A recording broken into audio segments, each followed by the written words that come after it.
قدم قدم لالیا د تا غم کړی دا زه د کرم لایکم تا په ما ستم کړی دا ډیر او ما ویل را بشې په خلا بشې اشنا به مې سې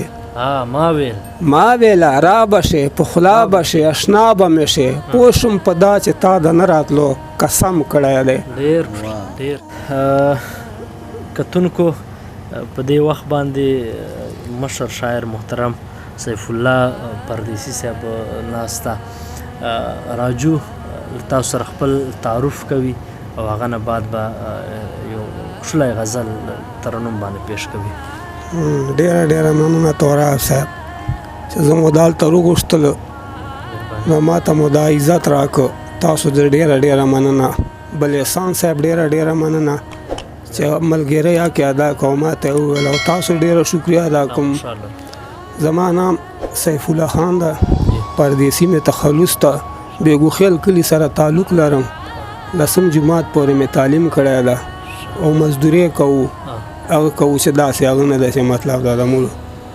پردیسی صاحب تاسو خبره وکړله د خپل تعلیم او د مزدوري د موږ مراتو هسې مطلب ساده خلک مو دي او مطلب ډیر تعلیم به نسې ورته ویلی چې سړي کړی شعر ته مو له کوم وخت نه شعر لیکو ځکه چې ماشاءالله تاسو مشران وي تقریبا ما پلار عمر دی دا له کوم وخت نه شعر لیکې دا خو موږ کلی چې یو شاعر غلام قادر استاد زه ډیر شکر گزار ما شاعري لغ زده کړې ده ما اصلاح لغ کړې ده دو به غزلې لیکلې موږ به مشاعرو ته ورسره تللو نو هغه وخت راسې ما سنه 78 دغه وخت راسې ما شاعري شروع بیګوخیل چې مطلب لکه ډیر شاعران ملګري سته دي تاسو یو خو تاسو دا ټولنه د افغار صاحب چې کومه ټولنه ده هلته په خپل په کلي چې مطلب خپل ملګري سره جمع کېږو که نه بلکل جمع کېږو احسان صاحبي زه او ګل مروت صاحبي بهار صاحبي دا موږ بیګوخیلو مازدیګری چلو خو اوس خو ګرمي ډېره شګه ده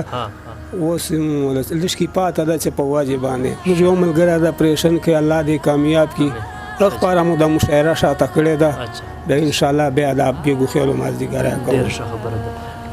غزل چې له موږ او غزل به بلکل اخکو ما په قدم قدم لالیه د تا غم کړی دی ما په قدم قدم لالیه د تا غم کړی ده زه د کرم لایکم تا په ما ستم کړی ده او ما ویل را بشې په خلا بشې اشنا به مې سې ما ویل را بشې په خلا بشې اشنا به مې سې پوه شم په دا چې تا د نه راتلو قسم کړی دی او ما د بلبل غوندې په جاره چغې نه دي کړې ما د بلبل غوندې په جاره چغې نه دي کړې نه مې په ژوند چېرته هوسې د مرهم کړی دی او ته وایې ما ته چې صفت زما د حسن نه کړې ته چې صفت زما د حسن نه کړې ما د صفت مدام په سوکه د قلم کړی دی دا بیا ووایه دا ډېر ښه ته وایې ما ته چې صفت زما د حسن نه کړې ما د صفت مدام په سوکه د قلم کړی دی او باقي د نوره پرېږدومه یاره نه ګل مخیه وایم پردیسي چې ملا باندې مې دم کړی دی زه د کرم لایق وم ډېره مننه احسان صاحب یو غزل په ترنم باندې وایم او ما ډېر خوښ ته انشاءالله کتونکو خوښ شي چې مین شوم د بل شوم چې د بل شوم د ځان نه یم چې مین شوم د بل شوم چې د بل شوم د ځان نه یم خپل اخلاص له خپلو خلاص کړم په اخلاص پښیمانه یم چې مین شوم د بل شوم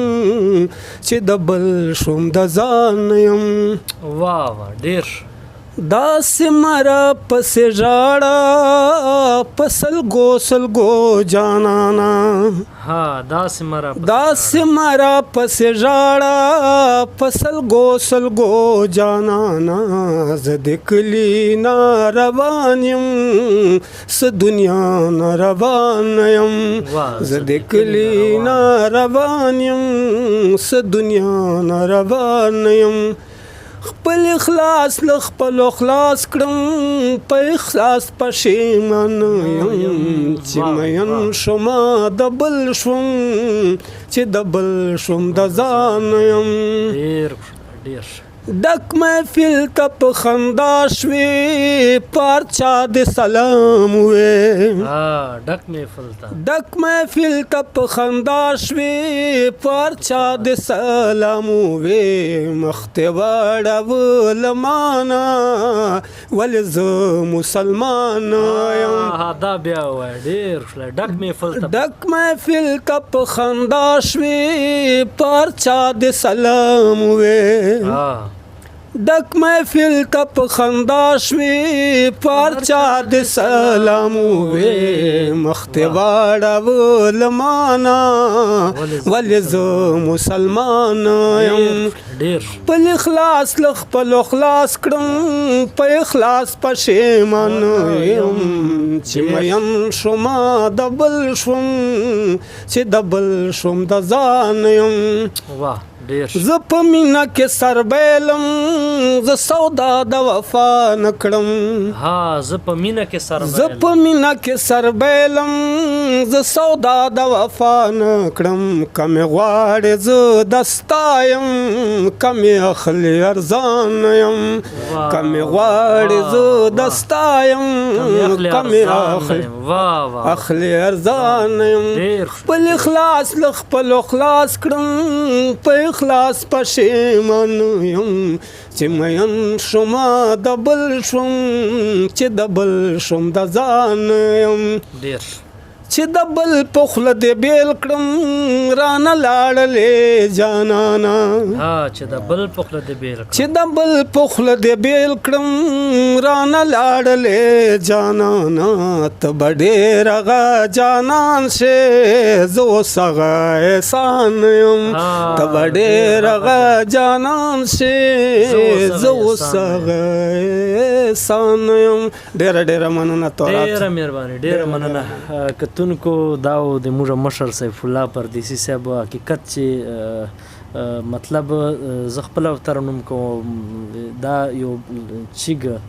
پردې غزل په ډېر ښکلي انداز باندې ویله په دې وخت د موږ مرکې ټیم سر ته رسېدي تاسو ورور نصیر تراب له تاسو غواړم اجازت د خدای په امان